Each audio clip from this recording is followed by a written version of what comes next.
Kita sudah saya jelaskan kemarin bahwa strategi penanggulangan COVID-19 itu yang pertama adalah TTI, tes sebanyak-banyaknya, telusur sebanyak-banyaknya, isolasi, ya, isolasi yang OTG, isolasi ya, yang kita duga kontak erat dengan COVID-19, kemudian kita rawat yang pasien dalam pengawasan.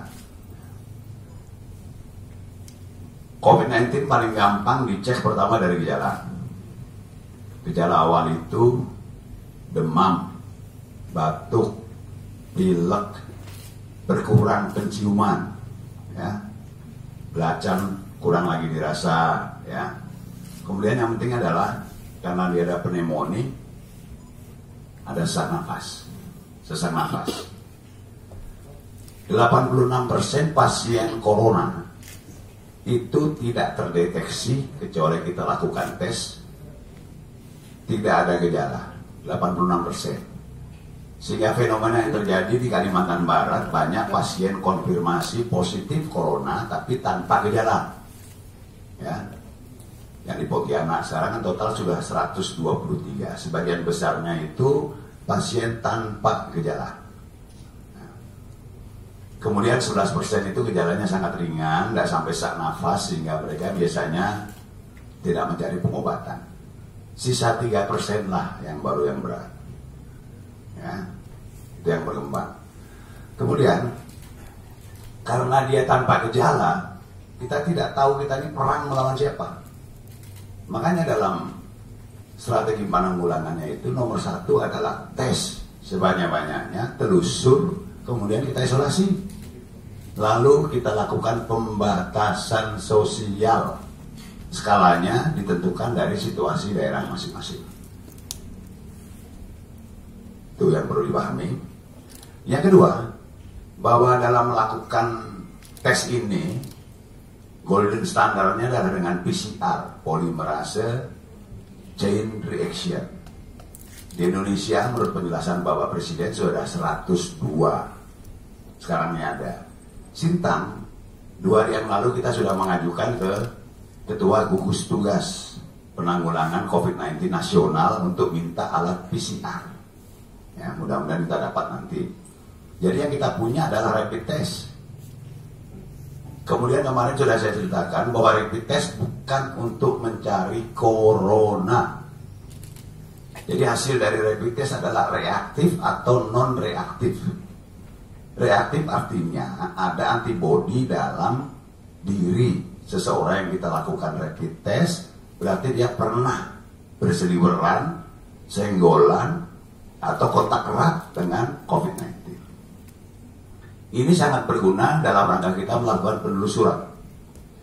Fokus kita adalah 1, ya, itu namanya klaster Gang Keramat Teluk Menyurai, ya, Gang Keramat Teluk Menyurai, di mana ada 1 pasien COVID-19 kita telusuri. Kemudian kita sudah mendapatkan 10 yang reaktif.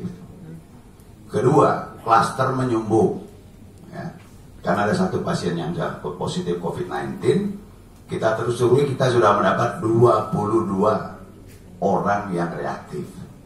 Jadi 1 belum dalam waktu tidak lebih dari 1 bulan sudah menulari sampai ke 22. Yang 22 reaktif ini bukan corona, tapi rapid testnya reaktif, artinya dia pernah kontak erat dengan pasien yang positif dengan COVID-19.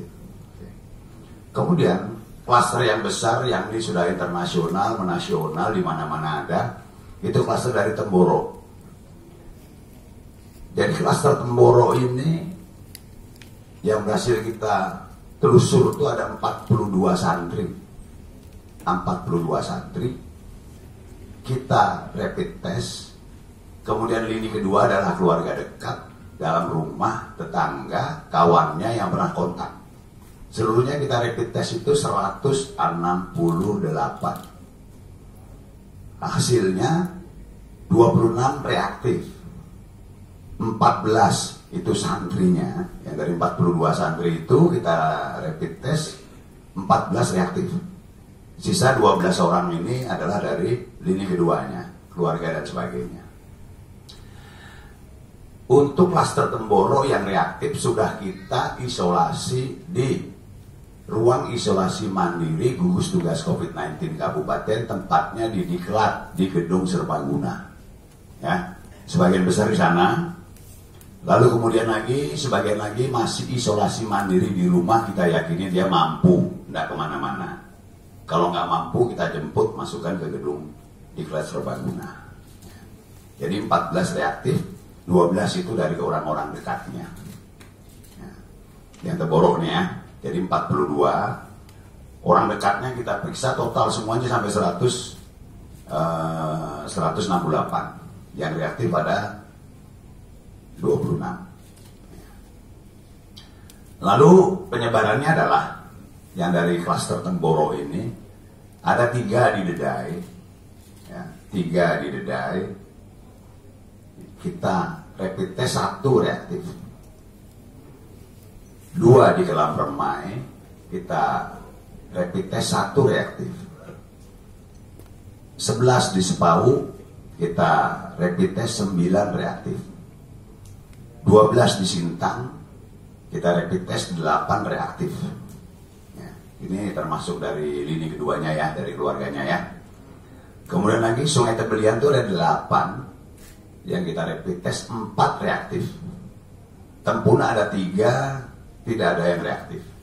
Jadi total yang reaktif 26, 14 dari santrinya, 12 dari keluarganya.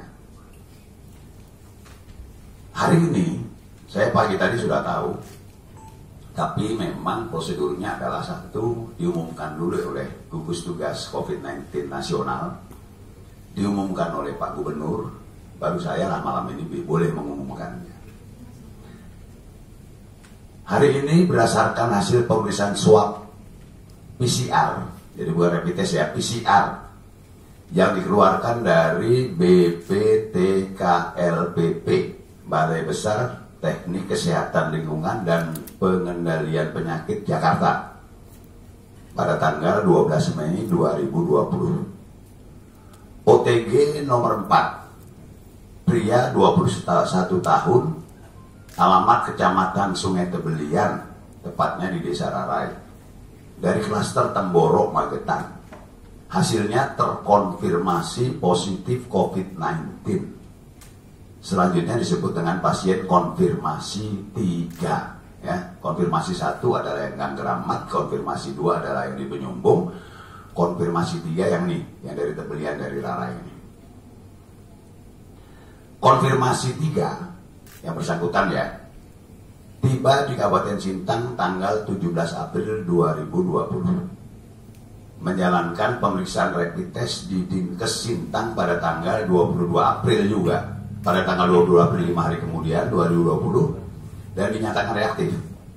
Kemudian menjalankan isolasi mandiri sejak tanggal 22 April 2020. Ya, di Diklat, isolasi mandiri kita di Diklat Gedung Serbaguna. Jadi memang yang bersangkutan sudah di sana. Dilakukan pemeriksaan swab tenggorokan pada tanggal 23 dan 24 April. Jadi swabnya kita ambil 23 dan 24, kita kirim, hasilnya baru keluar hari ini.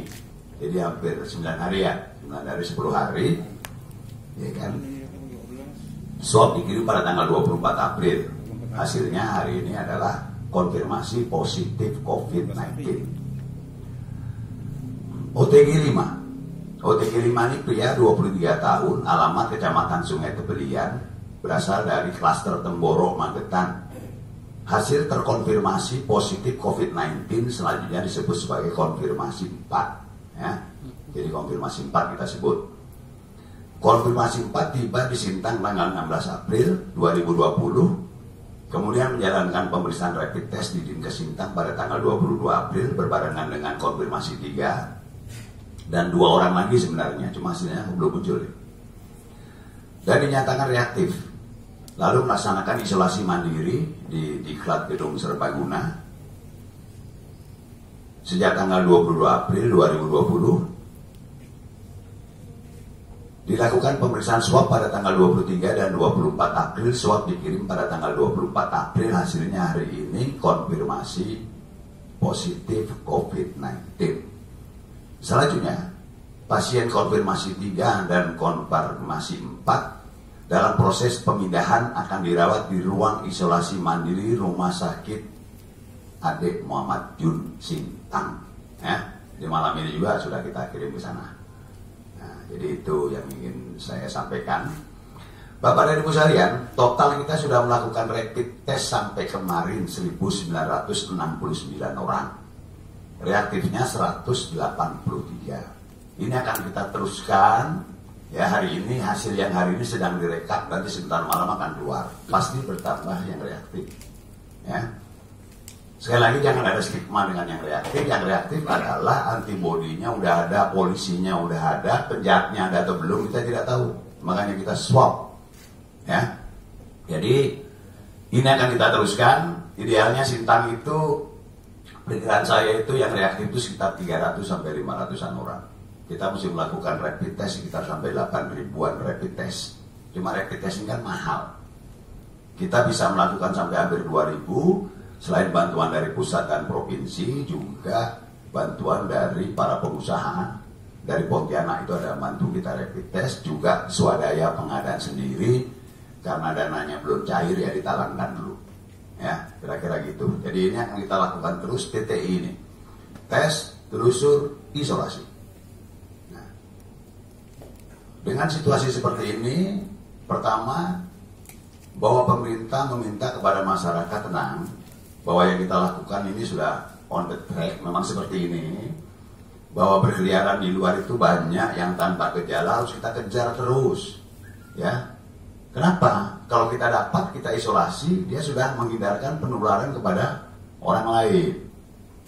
Coba bandingkan dengan situasi di Menyumbu. 1 konfirmasi COVID-19 positif, tidak sampai 1 bulan, hari ini sudah kita temukan 22 yang reaktif, ya, dengan riwayat kontak dengan yang bersangkutan. Padahal di sana sudah kita lakukan lockdown parsial, ya kan, PSBB parsial di Gang Kumpai dan Gang AK.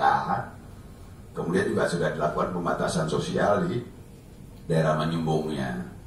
Masih ada 22 yang reaktif. Coba kita bayangkan OTG, orang tanpa gejala. Dan kalau ternyata kita rapid test dia reaktif, kemudian kita swab dia positif, kalau masih berkeliaran di seluruh Kabupaten Sintang, kan dia bisa nyangkiti banyak orang.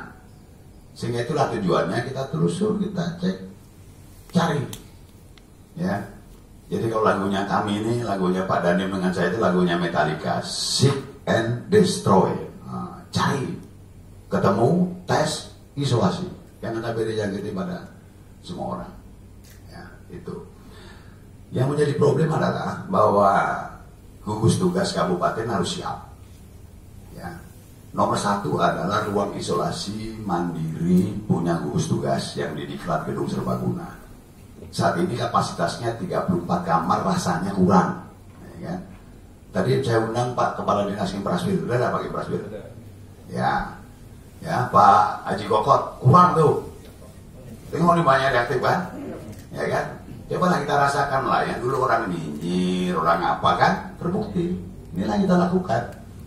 Teman-teman di gugus tugas Kecamatan Sungai Tebelian, kalau mengingatkan orang tuh kadang-kadang menjibir, wah masa sampai begini, begitu kan, ini ternyata ada. Ya kan? Jadi saya terima kasih, apresiasi dengan teman-teman nih. Baik di desa, yang jaga desanya masing-masing, di RT, di RW, di kecamatan terutama, sama kita yang di kabupaten. Jadi apa kita lakukan dah benar, jalan terus saja. Ya. Kira-kira begitu. Kemudian 2 orang ini tanpa gejala, sehat Pak. Kalau main volley, main bola bisa ya. Tapi kan dia positif. Kalau kita lepaskan dia bisa nyakiti pada orang lain. Makanya harus masuk rumah sakit. Konfirmasi 2, itu udah 1 pemeriksaan swabnya udah negatif. Nah, bayangkan kan, kalau dia di rumah sakit, kita obati betul sembuh. Ya kan? Lalu konfirmasi yang 1 pasien konfirmasi positif dari Sanggau itu juga udah 1 kali negatif, ya, udah hampir 2 bulan di sini kan? Iya Pak, 53 hari. Udah 53 hari di sini, ya. Karena memang aturannya 2 kali pemeriksaan negatif baru boleh keluar. Ya. Jadi kita punya sekarang ini 4 pasien, 5 pasien konfirmasi corona, 4 itu dari Sintang, seluruhnya usia muda tanpa gejala. Kita yang meninggal belum ada, ya. Jadi korban meninggal karena corona belum ada karena hasil swab kerongkongan dari PDP, ya, PDP 4, ya, yang dari menyumbung itu, alhamdulillah negatif, ya. Jadi ada 4 ini sehat-sehat semua nih, ya. Sehat semua, tapi dia kalau kita lepas, kita tidak obati, dia berpotensi untuk menulari pada orang lain. Selanjutnya, saya apresiasi terhadap tim gugus tugas Kecamatan Sungai Tebelian yang sudah berusaha keras melakukan PSBB. Dengan 2 positif ini, saya minta besok, jadi Pak Sekretaris gugus tugas, kebetulan beliau ini Kepala BPBD, mantan Camat Sungai Tebelian juga, ya, dampingi tim gugus tugas. Lalu Pak Poniman, ya, dari Dinas Sosial juga dampingi, ya, Pak Mawardi kalau bisa dari kita juga dampingi. Evaluasi, apakah perlu dirarai tadi itu di lockdown parsial seperti di Menyumbung, atau kita perlakukan seperti di Gang Kramat, ya, asal kita yakini dia jarak rumahnya jauh-jauh, kita yakini dia bisa memang keluarganya lah, ya, bisa isolasi mandiri di situ, nggak kemana-mana, ya sudah, tidak usah lockdown. Tapi kalau bapak-bapak bilang perlu lockdown, ya lockdown. Pak Poniman harus mendampingi, karena kalau kita melakukan langkah PSBB parsial atau lockdown parsial harus diikuti dengan bantuan sembako. Tapi kalau tidak di lockdown pun bantuan sembako harus kita berikan. Karena kita himbau nanti di lingkungan sekitar itu tidak melakukan mobilitas kemana-mana, ya. Jadi saya dapat laporan bahwa situasi pasar Sungai Durian sekarang luar biasa ramai. Kalau mau lebaran begini nih, banyak teman-teman dari sekitar kota Sintang itu belanjanya, mebel air dan sebagainya itu di pasar Sungai Durian. Nah, nanti Pak Mawardi bisa dicek lah, diurai. Ya, Pak Sudirman tadi saya undang, datang dia. Saya minta sebenarnya toko-toko itu menerapkan jaga jarak. Ada tempat cuci tangan, yang dilayani pakai masker, yang melayani juga pakai masker, kira-kira begitulah. Ya, nanti Pak Salagi diingatkan dengan Pak Dirman, kita urai itu, jangan sampai terjadi itu. Ya, saya ada beberapa kegiatan keagamaan saya ingatkan. Ya. Saya bilang di Masjid Agung Tasikmalaya aja, yang masih ada sebagian masyarakat yang ngotot sholat tarawih, itu di dalam masjidnya sudah dilakukan jaga jarak. Jadi safnya yang dijarakkan itu bukan saja depan dengan belakangnya, sampingnya pun sudah dijarak-jarakan. Jadi saya sengaja hadir pada acara Nuzul Quran, kemudian saya sampaikan, saya lihatkan fotonya seperti itulah, ya, jaga jaraknya. Upayakan kalau di kampung-kampung Pak Camat, kalau ada yang masih ngotot mau tarawih, jangan di masjid besar. Karena kalau di masjid besar itu kemungkinan orang luar singgah, orang mau tarawih kita larangan tidak boleh, kan? Nah, upayakan dia di surau-surau saja, dalam lingkup RT dengan jaga jarak, ya mungkin dia lebih aman kira-kira begitu.